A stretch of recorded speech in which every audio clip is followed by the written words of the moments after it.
नमस्कार दोस्तों। तो स्टार्ट करते हैं आज का हमारा न्यू सेशन। फ़र्क होता है खुदा और फ़कीर में, फ़र्क होता है किस्मत और लकीर में। अगर कुछ चाहो और ना मिले तो समझ लेना कि कुछ और अच्छा लिखा है तकदीर में। तो इसी के आधार पर हम अपना सेशन स्टार्ट करते हैं। तो हमने पिछले वाले सेशन में क्या बताया कि हमने कुछ डेफिनेशंस की चर्चा की और हमने समाकलन की रीमान परिभाषा, जिसमें हमने बताया कि समाकलन को किस विधि के द्वारा हम ज्ञात कर सकते हैं, कॉम्प्लेक्स नंबर के द्वारा। तो आज उस पर कुछ क्वेश्चंस लेंगे और हमारी एक थ्योरम्स को कंप्लीट करेंगे, जो हमारी कोशी रीमान थ्योरम्स वो हमारी होगी कॉची इंटीग्रल थ्योरम। ओके, तो स्टार्ट करते हैं। फर्स्ट क्वेश्चन हमारा कि I equal to integration A to B Z D Z हमें दिया हुआ है। अब हमारा जो कॉची रीमान का जो फॉर्मूला था वो अंतिम एंडिंग टाइम में क्या था कि सिग्मा आर टू 1 से लेकर n तक और F zeta R Z R minus 1। तो ये हमारा फॉर्मूला था, कॉची रीमान परिभाषा से हमें प्राप्त किया था। तो इसी के आधार पर हम इस क्वेश्चंस को सॉल्व करेंगे। तो एफ जेड हमारे पास क्या है, एफ जेड हमारे पास जेड है क्वेश्चन में, और यदि मैं जेड के स्थान पर एफ जेड में जीटा लगा दूं तो एफ जीटा आर हमारे पास क्या हो जाएगा, जेड आर। और जेड आर माइनस 1 लेने पर, तो जेड आर माइनस 1 लेने पर इसका मेरा मतलब यह है कि यदि मैं इन सभी वैल्यूज़ को हमारे पास जो कॉची रीमान इक्वेशंस का जो फॉर्मूला था उसमें यदि रखता हूँ तो मेरे पास यह फॉर्म प्राप्त होती है। और यदि मैं Z R equal to Z R minus 1 रखता हूँ तो मेरे पास ये इक्वेशन प्राप्त हो जाती है। अर्थात यदि हम इस प्रकार के क्वेश्चंस को सोल्व करेंगे तो हमें जो इसमें प्रयुक्त जेड आर एक अलग पॉइंट था और जेड आर माइनस 1 एक अलग पॉइंट था, जिसके मध्य हमने जीटा की वैल्यू मानी थी रीमान परिभाषा से। तो इस जीटा की वैल्यू को हमने एक बार लेंगे हम जेड आर के साथ, और जीटा की वैल्यू एक बार लेंगे हम जेड आर माइनस 1 के साथ। तो हमने यहाँ लिया जीटा की वैल्यू जेड आर के साथ, और हम यहाँ लेंगे जीटा की वैल्यू जेड आर माइनस 1 के साथ। और जब हम दोनों इक्वेशंस को जब ऐड करते हैं तो हमारे पास ये इक्वेशन प्राप्त हो जाती है 2i is equal to limit n tends to अनंत सिग्मा आर 1 से लेकर n तक Z R square minus Z R minus 1 plus Z R minus 1 Z R और जेड आर माइनस 1 का होल स्क्वायर।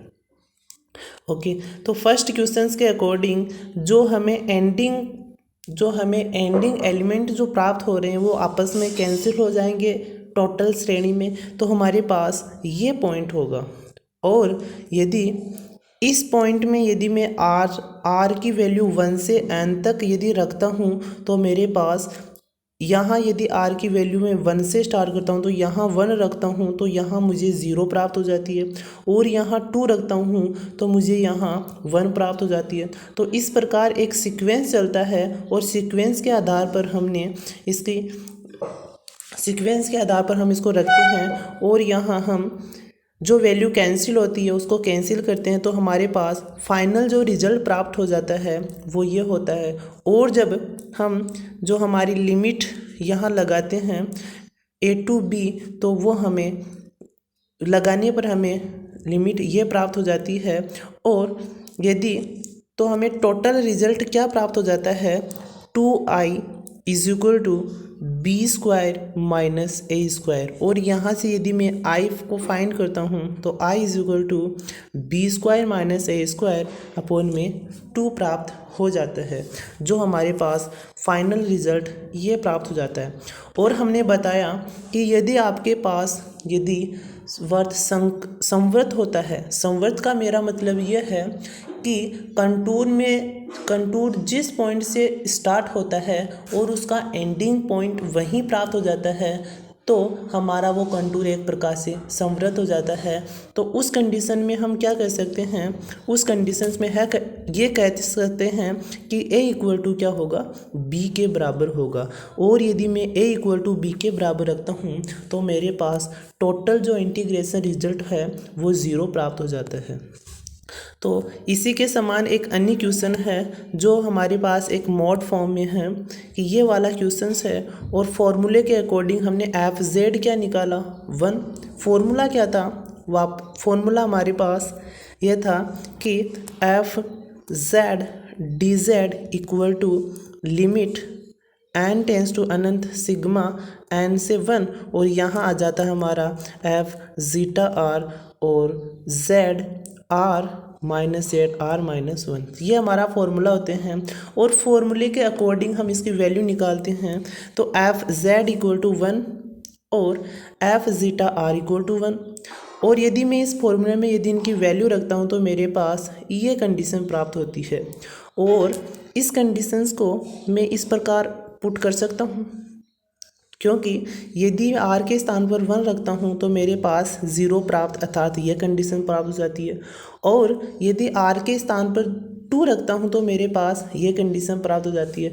तो इसी प्रकार 1 से n तक यदि मैं वैल्यू को यहाँ पुट करता हूँ तो मेरे पास टोटल सीक्वेंस प्राप्त हो जाता है। और हम इस सीक्वेंस को एक सीक्वेंस को क्या लिख सकते हैं, यह जैसे मैंने आपको बताया कि मेरे पास z माइनस 1 इक्वल टू 0 ये कोई इक्वेशन है। तो इसमें हमने ये कोई चाप का इक्वेशन, तो इसको हम क्या बोल सकते हैं, इसको हम मानते हैं वर्त का इक्वेशन जिसकी त्रिज्या 0 और जिसके निर्देशांक है वो क्या है 1, जिसके निर्देशांक 1 और 0 और 1 है। तो इस प्रकार के अनुसार हम इसको एक चाप के फॉर्म के रूप में लेंगे, उसको हम चाप के फॉर्म के रूप में लेंगे। और चाप हमारे पास Z0 से Z1 की लंबाई हो जाएगी। इसको हम क्या कहेंगे, चाप Z0 से Z1 की लंबाई। इसको क्या कहेंगे, चाप Z1 से Z2 की लंबाई। और इसी के आधार पर हम इसको क्या कहेंगे, चाप Zn-1 से Zn की लंबाई हो जाती है। तो यदि मैं इसको टोटल इंटीग्रेशन करता हूँ तो मेरे पास इस पूरे चाप की लंबाई प्राप्त हो जाती है। जो हमारा चाप क्या था, Z0 से Zn की लंबाई। तो हमने जो कॉची रीमान जो परिभाषा थी उसमें चाप ये माना था, और यहाँ Z0 से Z अनंत तक हमने डिवाइड पार्ट में डिवाइड किए थे, जो हमारे पार्ट थे n+1। और इसके भाग कितने प्राप्त हुए थे हमें, n। तो टोटल चाप की वैल्यू हमारे पास ये प्राप्त हो जाती है। और इसे हम चाप की लंबाई सी भी कह सकते हैं, अर्थात इस टोटल जो चाप है उसको हम सी के द्वारा भी डिफाइन कर सकते हैं। तो इसी के आधार पर हम अपनी जो थ्योरम्स है कॉची इंटीग्रल थ्योरम वो स्टार्ट करते हैं। उसमें क्या होता है कि जो हमें F Z D Z equal to ये प्रूफ करना होता है। क्या प्रूफ करना होता है कि इंटीग्रेशन सी हमारे पास क्या है, उस टोटल चाप की लंबाई है। एफ जेड क्या है, उस कॉची रीमान जो इक्वेशन उसमें दिया गया फंक्शन है। और डी जेड क्या है, डी जेड हमारे पास इस जो टोटल इंटीग्रेशन है उसका डी जेड के सापेक्ष हमें इंटीग्रेशन करना होता है। सो दैट नेक्स्ट बढ़ते हैं हम।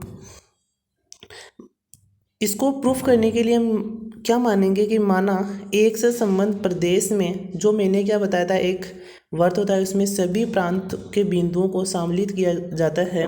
तो माना कि एक से संबंध प्रदेश में जी में एफ जेड विश्लेषित है, तो एफ जेड संतत होगा। कोई भी फलन विश्लेषित है तो वो क्या होगा, अवकलनीय। और यदि फलन अवकलनीय है तो वह संतत तो होगा ही होगा। तो जी में संवर्त कंटूर है। तो इसको प्रूफ करने के लिए मैं क्या मानता हूँ कि जो हमारे पास ये प्राप्त है ये क्या है, कॉची इंटीग्रल थ्योरम्स का स्टेटमेंट है। तो इसको प्रूफ करने के लिए मैंने F Z equal to U plus iota V लिया। और हमें पता है कि जेड इक्वल टू क्या होता है, एक्स प्लस आयोटा वाई होता है। और यदि मैं इसका डिफ्रेंशिएशन करता हूँ तो D Z equal to D X plus iota D Y मुझे प्राप्त हो जाता है। और यदि एफ जेड के स्थान पर यू प्लस आइटा वी और डी जेड के स्थान पर ये वाली वैल्यू रखता हूँ और यदि मैं इसको आपस में मल्टीप्लाई करता हूँ तो मेरे पास ये वैल्यू प्राप्त हो जाती है। और मैं इमेजिनरी वैल्यू का अलग तरीके से और जो रियल मुझे वैल्यू प्राप्त होती है उसका अलग तरीके से इंटीग्रेशन करता हूँ। तो मुझे F Z equal to D U upon D X plus iota D V upon D X संतत है।